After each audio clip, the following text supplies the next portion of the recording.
2 сәуірде Шығыс Қазақстан облысы жалпы білім беретін мектеп директорларының тәрбиесі жөніндегі орынбасарларына арналған Назарбаев зияткерлік мектептеріндегі тәрбие жұмысын ұйымдастыру тақырыбындағы семинар өтті. Жас ұрпақты отансүйгіштікке баулу, жауапкершілік құндылығын дәріптейтін 2 апта ауылда 100 кітап және Википедия ата-аналардың мектеп өміріне арналасуына мүмкіндік туғызатын жобалар туралы тақырыптар қозғалды. Өткізілген шеберлік сағаттарда жобаларды жүзеге асырудың тиімді жолдары мен әдіс-тәсілдері көрсетілді.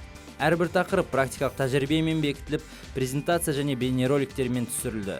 Жалпы білім беру мектептеріндегі оқу тәрбиесі үрдісіне аталмыш жобаларды өз тәжірибелеріне енгізуде қадамдық жоспарлар таныстырылды. Семинарда ата-аналарды осы жобаларға тарту жұмыстарына басты назар аударылды. Назарбаев зияткерлік мектептерінің тәжірибесін қолдана отырып, өзара келісім мәселе көтеріліп, оларды шешу жолдары ұсынылды. Маған семинар өте ұнады.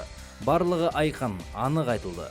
Мен деңгейлік курстарда алған білімді Өскемен қаласындағы Назарбаев зияткерлік мектебінде өткізілген семинардан толықтырдым. Қазір мен осы мектептен алған қызықты жобаларды өз мектебімде іске асыруға белсене атсалысқым келеді, деді Шемонаиха ауданы Киров орта мектебінің тәрбие жұмысы жөніндегі директорының орынбасары Екатерина Петровская семинардан кейін.